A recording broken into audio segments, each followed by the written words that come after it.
Olá, seja bem-vindo ao ConaRad. É um prazer imenso estar aqui com você hoje, falando de um assunto tão importante que é a humanização na radiologia. E você deve estar se perguntando quem sou eu para falar de humanização. Eu sou tecnóloga em radiologia do Instituto do Câncer do Estado de São Paulo, eu atuo na área da medicina nuclear e faço parte do grupo de acolhimento do Instituto do Câncer. Então já dá para ter uma ideia de como eu consigo falar de humanização, atuando numa área tão importante e principalmente fazendo acolhimento dos pacientes recém-chegados no Instituto. Então, hoje, poder falar de humanização para você vai ser um prazer enorme trazer um pouco da minha experiência e a importância de a gente falar sobre isso. Vamos fazer um passeio sobre as áreas onde a gente aplica a humanização na radiologia, falar um pouquinho sobre a HumanizaSUS e a importância também de pensar na humanização em setor privado, trazer uma ideia de como nós podemos executar um papel importante na humanização dentro da instituição. Vamos lá? Para começar, então, a gente vai falar um pouquinho por que é importante falar sobre humanização, como humanizar um serviço de saúde e por que é tão importante falar sobre isso. Então, primeiramente, quando a gente fala de humanização, a ideia que a gente tem quando a gente vai ler em algum lugar ou pesquisar na internet o assunto, ou procurar até no dicionário, a gente vê lá que fala de uma ação. A ação de humanizar, de tornar humano ou mais humano. Quando eu falo muito sobre humanização, as pessoas ficam perguntando como alguém não é mais humano, como se tornar mais humano. Na verdade, o que a gente quer é aguçar o sentido de quem está ouvindo essa palavra, a pensar que lidar com outra pessoa, tentando de alguma forma se colocar no lugar dela. Então, quando a gente fala de humanização, embora a gente fale de uma ação, de um processo que pode ocorrer em várias áreas, como ciências da saúde, ciências sociais, exatas, a gente sempre tem que lembrar que ela só vai ocorrer quando a gente tem uma situação que traz um certo conforto para quem a pratica e para quem a recebe. Então, por exemplo, numa instituição, a gente fala do profissional, do colaborador e, obviamente, esse resultado vai surgir um efeito naquele paciente, naquele cliente que está recebendo aquele atendimento ou está num ambiente onde ele se sente humanizado, onde ele sente que a humanização é aplicada. Então, sempre que ocorre, a humanização cria condições melhores e mais humanas para os trabalhadores de uma empresa ou para quem utiliza um serviço ou um sistema, como eu acabei de falar para você. Nessa ilustração, a gente coloca no centro o paciente e ao redor os envolvidos, que são os profissionais. Então, quando a gente fala de humanização, a gente inclui o acolhimento, a saúde, o sorriso, a felicidade, o talento, a competência, os resultados, enfim, existem inúmeros prediletos, inúmeros adjetivos que vão acrescentar a humanização. Nós podemos citar um exemplo, uma instituição que tem uma leve dificuldade financeira em pagar os salários dos seus funcionários. Por um determinado período, isso talvez não cause tantos reflexos no atendimento. Mas passado 2 meses, por exemplo, 3, isso vai causar um certo desconforto. Então, aquele profissional que vai trabalhar no intuito de prestar o melhor atendimento, ele já vai se sentir um pouco recuado, ele já não vai doar de si o máximo que ele puder, porque ele sabe que tem algo ali que não está o motivando a fazer isso. Então, isso, de uma certa forma, deixa de ser uma falta de humanização, porque o centro é o paciente, mas ao redor dele estão as pessoas que precisam ser tratadas, de uma certa forma, com o máximo de carinho, respeito e atenção, para que ele reflita no atendimento dele, no trabalho dele, para o paciente, o melhor resultado. Então, o protagonismo, ele faz parte dessa relação entre o paciente e o profissional colaborador. A humanização e o SUS. A humanização é um assunto tão importante na área da saúde que em 2003, então, foi criado o HumanizaSUS, como parte da Política Nacional de Humanização, que a gente chama de PNH. E o melhor de tudo é que a ideia desse processo é melhorar o sistema de saúde. Então, quando um paciente hoje ele vai a um hospital, seja ele qual for o hospital da rede SUS, ou até mesmo a gente inclui as redes privadas, obviamente, mas especificamente nesse caso a gente está falando do SUS, a ideia é ele chegar para receber um atendimento e ele ter o melhor atendimento. Quando a gente fala de melhor atendimento, a gente fala desde a informação, que é a porta de entrada, até o médico que vai fazer a consulta ou, se for necessário, um procedimento cirúrgico, um procedimento eletivo, coisas mais simples, mas que ele tenha o melhor atendimento. E quando a gente fala de melhor atendimento, não é só recebê-lo com um bom dia, um sorriso no rosto, colocá-lo num ambiente agradável. A humanização, ela tem uma proposta sempre de atender à necessidade do paciente, que ela é justa, ela é adequada a cada indivíduo e a cada contexto, a cada circunstância. Então, muitos pacientes, embora vão com o objetivo de receber um melhor atendimento, cada um tem uma necessidade. Cada indivíduo, como eu, como você, nós temos uma necessidade quando buscamos um serviço. A ideia de quem presta esse serviço atenda à necessidade de quem o está buscando. Então, por isso que o diálogo, a comunicação, que a gente ainda vai falar um pouco sobre isso, ele é imprescindível nessa troca. Então, o SUS, quando implementa o serviço de humanização, quando ele tenta buscar melhorias para trazer para o paciente, para o cliente, o melhor atendimento é nesse sentido, tentando sempre atender às suas necessidades. E aí, quando a gente pensa que, então, é crítico a gente, de repente, colocar isso para o SUS e pensar que no serviço privado não seria tão importante, porque na verdade um serviço privado, como a gente fala do próprio nome já diz, é um serviço onde presta serviço para seguros, né, convênios e particulares. E isso já seria uma coisa mais como se já tivesse embutido, não necessariamente. A minha experiência já mostrou várias vezes que existem, né, alguns hospitais privados, particulares, que têm um atendimento muito inferior a muita rede do SUS, hospitais da rede do SUS. Porque a quantidade faz com que muitas vezes se perca a mão desses atendimentos e o atendimento ele vai acabar ficando muito razoável e o paciente vai perceber isso. Então a quantidade, muitos enfermeiros cuidando de uma quantidade maior de pacientes do que aquele que ele realmente pode atender, isso acaba comprometendo a relação de humanização. Então, existem vários pontos a ser observados, mas o que a gente quer, mais uma vez reforçando, é falar da necessidade que o paciente chega para buscar um serviço. Então, é possível, sim, a gente pensar em humanizar um sistema de saúde privado, né? Atendendo sempre a necessidade e a expectativa do paciente. Então, num contexto geral, né, num resumo geral, humanizar é atender às necessidades do paciente. E que tipo de necessidade que estou falando? Ela pode ser física, emocional, social, espiritual, cultural. E aí a gente coloca assim, que dentro dessa analogia, a gente tem um princípio de equidade, que é ser justo, obviamente, de acordo com aquilo que o paciente necessita, e atender, de uma certa forma, as suas expectativas, né? Porque ele gera uma expectativa. Então, tem muitos pacientes que vão ao serviço de saúde e ele quer simplesmente resolver a dor dele. Ele sente uma dor e ele não está muito preocupado se ele vai ser muito bem atendido ou não. Ele quer que tire a dor dele. Então, quando você vê um paciente com dor, então você sabe que a necessidade dele ali é elucidar aquela dor, acabar com a dor. Uma pessoa com dor não pensa, é angustiada, tem uma ansiedade muito exacerbada. Então, você eliminou a dor, você consegue ter um diálogo com o paciente.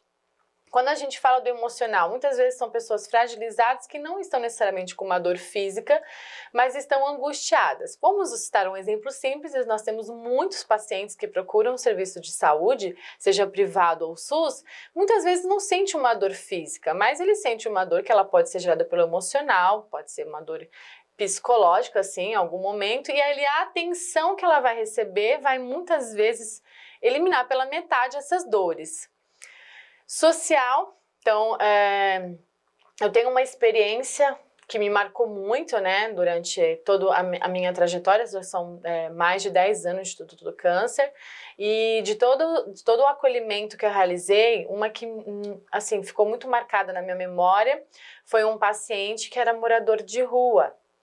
E quando eu atendi numa conversa, eu perguntei para ele o que ele esperava do hospital, porque eu estava ali para apresentar o hospital para ele, e é óbvio que talvez alguns serviços já Um sentimento que a gente sente, que o paciente não vai ter, é a preocupação que seu hospital é na vertical, na horizontal, você tem 10 ou 5 elevadores, então essas coisas não cabia naquele momento. Então eu fui direto ao ponto e perguntei o que ele esperava do hospital, e ele me respondeu que se tivesse um banho e um prato de comida, para ele era o suficiente. Essa era a necessidade dele.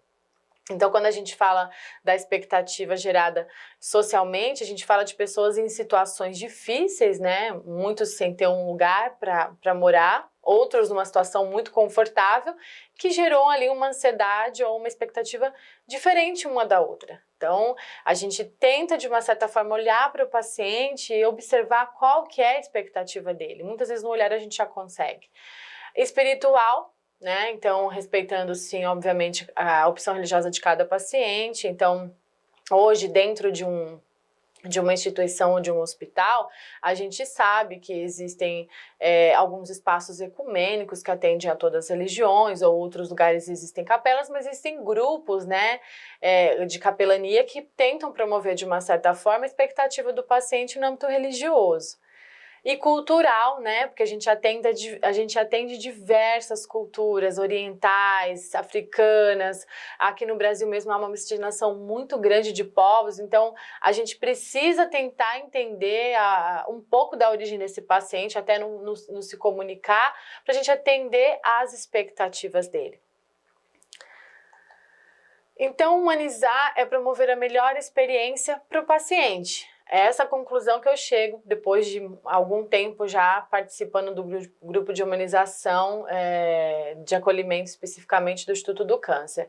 E aí, no decorrer desse tempo, o que eu observo, né, é que existem já alguns grupos de médicos, enfim, profissionais engajados nesse assunto, que em alguns grandes hospitais em São Paulo criaram um escritório de experiências. Então, isso aqui só para a gente contextualizar um pouco, que está dentro ainda de humanização, mas que tenta o quê? De uma certa forma, pensar num paciente como participante dessa melhoria. Então, a gente traz para esse escritório de experiências os pacientes, eles dividem as experiências dele, como a própria palavra diz, com o hospital, e a gente, a partir desse ponto, tenta melhorar. Então, quando a gente fala de promover a melhor experiência, é esse momento agora que você está vivendo. Você está assistindo a uma palestra e no final, provavelmente, você vai comentar com os seus amigos ou com os seus colegas que você teve a melhor experiência numa palestra online, por exemplo. Então, a ideia é você promover a melhor experiência para o outro, dentro da necessidade dele. Mas eu não estava buscando um tema como esse dentro de uma palestra, mas hoje é necessário falar sobre isso porque é o que está levando os hospitais cada vez mais a terem títulos de melhores hospitais, títulos de acreditação, é a preocupação, o foco principal que é o paciente. Ele é sim o indivíduo mais importante da nossa instituição, do nosso hospital, de onde a gente trabalha. Se ele é colocado como centro, você consegue dar o melhor do seu lado técnico, profissional e, obviamente, como humano, né? Porque não basta você só tocar uma alma humana com todos os elementos técnicos e não tentar se colocar no lugar do paciente. E por que é tão importante falar sobre isso, né? Resumidamente, porque a internet está aí, o mundo é tecnológico. Tem o paciente hoje, se é um paciente que não tem tanto acesso à tecnologia, mas o filho tem, mas a esposa tem, o neto tem, ou o próprio paciente tem. Muitas vezes ele não já é um paciente muito antenado com a tecnologia, ele tem um celular, ele tem um computador, e isso determina as escolhas dele. Mas o SUS não tem muita opção. Se o paciente é da rede SUS, ele acaba não tendo muita opção, mas ele tem opinião. E ele, embora possa não ter opção de mudar de lugar, caso ele não se sinta confortável, ele tem uma coisa chamada opinião, e ele vai expor a opinião dele. Então, um paciente bem informado, ele tem escolhas, ele tem opinião. E aí, por isso que é importante a gente falar sobre isso, que a gente quer tentar promover a melhor assistência para o paciente, dentro das necessidades dele, como eu disse. E é partindo desse princípio de que ele já vem muito conectado com com a mídia, com a internet, que a gente sabe que ele é um paciente que sabe o que está fazendo ali, o que vai acontecer com ele, e isso não nos exclui de educar esse paciente ao que vai ser feito. Mas a gente já sabe que vem alguém preparado. Se não ele, a família, né? Porque sempre tem alguém que já entende um pouco mais do que a gente está falando. A humanização, de uma certa forma, ela vai partir do princípio que seja uma cultura da instituição, né? Isso precisa ser levado a sério. A liderança vai servir como um incentivo e apoio. Eu falo isso pela minha experiência, inclusive, onde a minha gerência, a minha gestão percebeu, em determinado momento, né, da minha trajetória, que haveria, assim, condição da área da imagem, dos tecnólogos, né, falando da minha área especificamente, atuar na área do acolhimento. E isso foi muito bacana, porque a gente descobriu que haviam outros profissionais com esse engajamento, e isso tornou as coisas muito mais leves, e hoje você vê uma equipe formada por enfermeiros, psicólogos, assistente social, e ter tecnólogos envolvidos nesse processo é muito valoroso, é de uma satisfação imensa. E aí, quando a gente fala de humanização, pensar assim, tá bom, tudo bem, há todo um contexto por trás disso, mas e na prática? Para você tentar começar a aplicar a humanização como um indivíduo, você precisa ter empatia. É a primeira grande característica. Detalhe, a empatia não é um jaleco, que você coloca ele quando você entra no hospital, atua, e quando você sai você pendura e ficou lá. A empatia tem que existir em todos os lugares da Terra, num transporte coletivo, no trânsito, em casa com a sua família. A empatia é necessária para a convivência. E o que é empatia? A empatia, num ponto bem geral, ela é um ato de se colocar no lugar do outro. Tentar fazer esse esforço, é um parar e pensar, e se fosse comigo?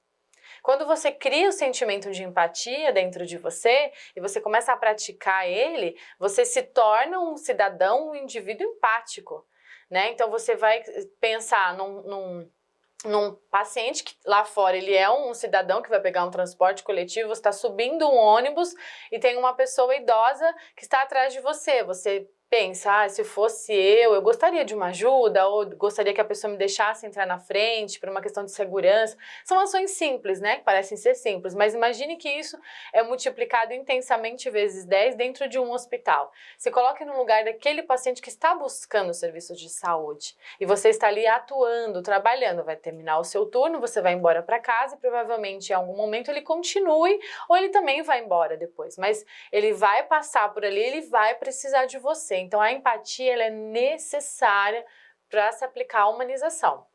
É um sentimento que a gente precisa tentar criar, sim, se a gente atua na área da saúde, em qualquer outro serviço que presta atendimento ao cliente, enfim, para que a gente possa entender a angústia dele e tentar, de uma certa forma, atender a expectativa, a necessidade dele. E a principal comunicação que gera essa relação com o outro é o falar, a percepção, o ouvir, é a principal ferramenta para o sucesso da humanização. Tem algumas figuras aqui que eu gosto muito de usar para ilustrar o que eu vou falar, é quando você fala, por exemplo, com crianças. Né? Eu coloquei duas situações, os idosos e as crianças. Tem uma didática para falar com criança, falar olho no olho. Eu uso muito essa ilustração aqui do presidente Barack Obama, por exemplo, né? Que ele agacha para falar com o filho do príncipe da Inglaterra. Então, você olha e percebe que é olho no olho. E a outra ilustração, a gente vê um palhaço, porque a criança ela é muito visual e ela entende, através até da brincadeira, o que você quer dizer com ela. Então, a comunicação é a principal ferramenta. O idoso, principalmente, o idoso é o tocar, é o ouvir, ele gosta muito de falar, ele gosta muito de conversar. Então, ouvir o que o paciente tem para falar, ouvir, independente da sua idade, obviamente, pode ser um adulto, enfim, ouvir o que ele tem para dizer, muitas vezes perceber sem ele mesmo falar. uma expressão verbal, uma expressão de dor, um olhar, e você chegar perto e entender que há alguma coisa que não está muito confortável, há um desconforto. Isso faz parte do processo de humanização e você já está executando de uma certa forma um sentimento de empatia, que é ouvindo o que o paciente tem para falar e tentando entender o que pode ser feito para ajudá-lo. E dentro dessa analogia toda, vem o engajamento, né? Que é você criar alguns sentimentos para estar nesse processo de humanização.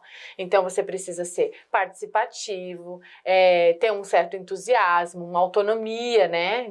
Do ir e vir muitas vezes, né? Como para tomada de algumas decisões, e uma certa inspiração e confiança. Isso torna o indivíduo engajado. Então, uma das coisas que eu cito muito, que é o inconformismo, ele já é um primeiro sentimento característico do engajamento. Quer dizer, se eu estou inconformada em ver um paciente numa situação em que alguém não se colocou no lugar dele, ou não está tentando ajudá-lo, e eu quero fazer isso já é um sentimento de engajamento. Olha, ela está preocupada, aquilo tocou, e a gente tem exemplos muito práticos, né? No final, inclusive, da nossa palestra, eu vou passar um vídeo para vocês de uma clínica em Cleveland que fala justamente sobre isso, de um ambiente extremamente humanizado. Teve uma experiência com um médico que viu um paciente perdido no corredor e ele percebeu que o paciente estava perdido porque ele olhava para todos os lados e parece que não buscava o que ele estava procurando. E o médico, então, chegou próximo a ele e perguntou: posso te ajudar? Ele falou: eu estou procurando a saída. E o médico disse onde era a saída. E ele, nossa, algum momento o paciente se assustou e pensou: um médico perguntando se podia me ajudar? Isso daí poderia ser um papel do segurança ou de repente de alguém que está passando que não fosse um médico, por exemplo. Então isso já é um sentimento de engajamento, né? Você se colocar num ambiente, independente de onde você esteja, observar tudo que está à sua volta e tentar, numa ação tão simples, ajudar alguém, né? E esses sentimentos podem ser criados ou através de ações participativas você gerar esses sentimentos, que foi uma das coisas que aconteceu comigo. Eu não sabia o que era fazer acolhimento e acabei criando os sentimentos para fazer parte daquela equipe que eu estava de coração aberto e isso ia ser muito mais fácil de acontecer. Mas para quem está iniciando, percepção, comunicação, atenção já são alguns dos principais sentimentos que podem ser despertados. Aqui algumas imagens dos projetos de humanização. Um deles é o Acolhida, que a gente chama, que é um projeto de acolhimento. Então, o paciente, ele recebe o acolhimento no primeiro encontro dele com as pessoas do hospital. Então, com outros pacientes, ele passa a saber qual que é a proposta da instituição, os caminhos para chegar nos serviços que ele precisa, que são essenciais. E isso faz uma referência à importância dele dentro da instituição, do hospital. Se preocupar com o que ele está pensando em chegar ali pela primeira vez. Imagina a minha experiência, que é no Instituto do Câncer, né, um setor oncológico, onde a gente tem diversos sentimentos misturados. Na primeira consulta, o paciente ele chega muito desanimado, muito desmotivado e sai da sala com um ar de: eu posso começar a pensar. Aqui não é o fim, é o começo de algo na minha vida, que tem um propósito, né? Tudo isso tem um propósito. Então, isso faz uma diferença muito grande na entrada do paciente no hospital.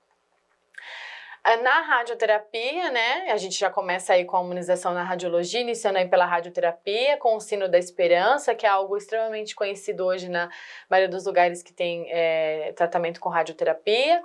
E aí eu trago uma frase da Maria Helena Spoton, que é a coordenadora do Serviço de Humanização do Instituto do Câncer, que ela diz assim: certos dias esse sino vai bater 12 vezes, ou seja, são 12 pessoas que finalizaram uma etapa e tantas outras que se sentem confortadas.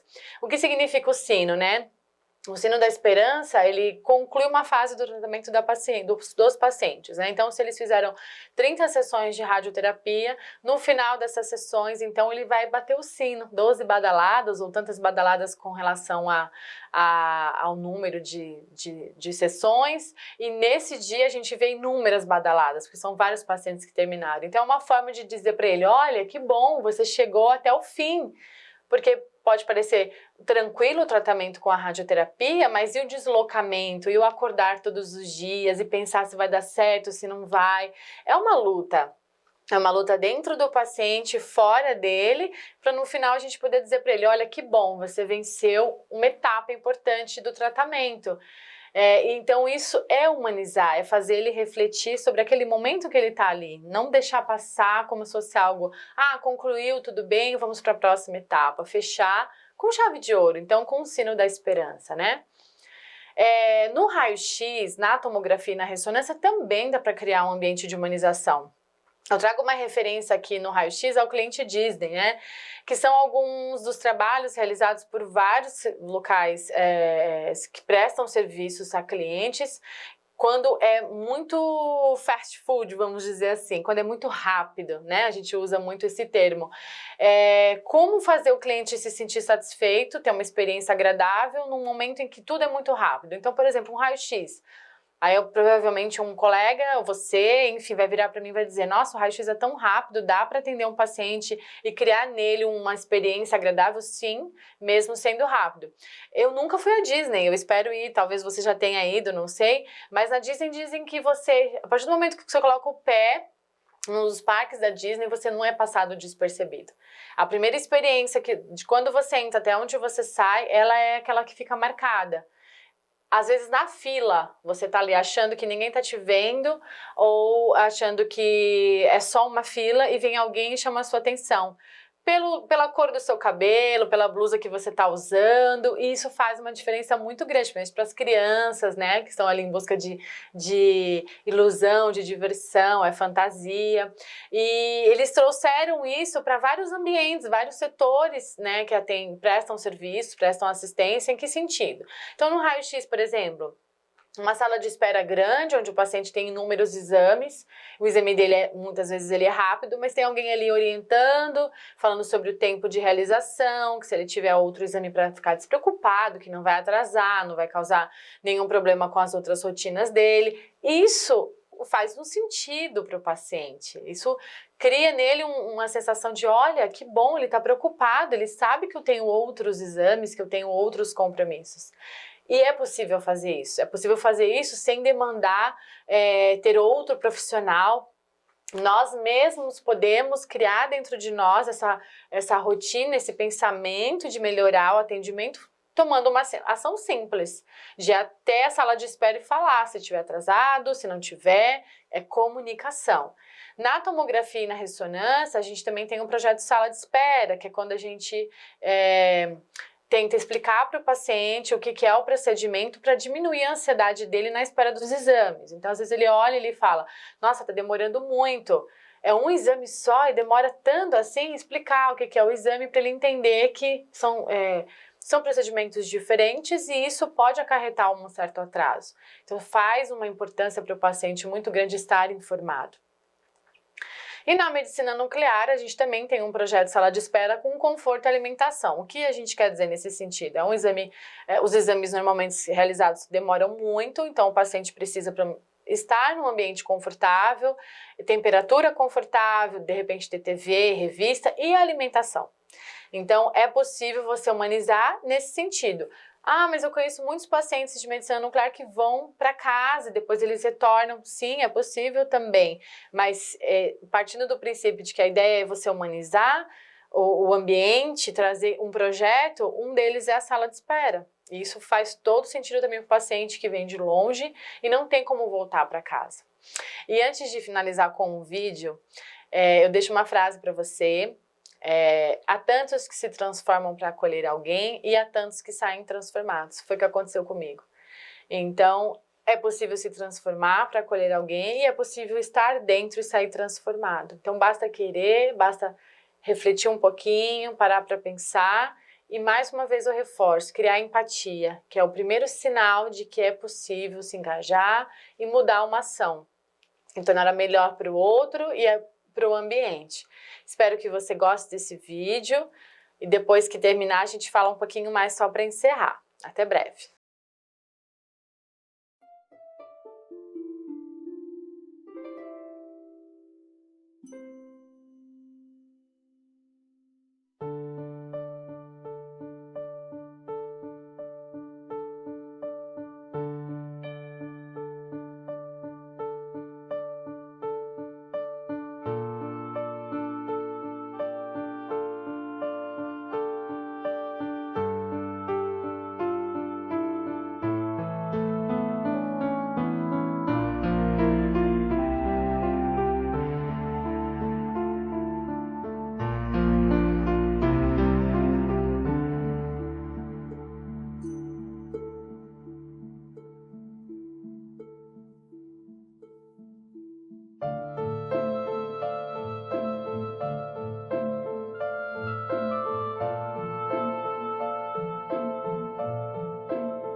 Espero que você tenha gostado desse vídeo. Ele representa o que cada paciente sente quando ele está em um ambiente hospitalar, o que cada colaborador, o que cada profissional também sente, porque todos nós temos uma história para contar, temos um momento, um dia difícil, temos um momento que ele é um pouco mais alegre, enfim.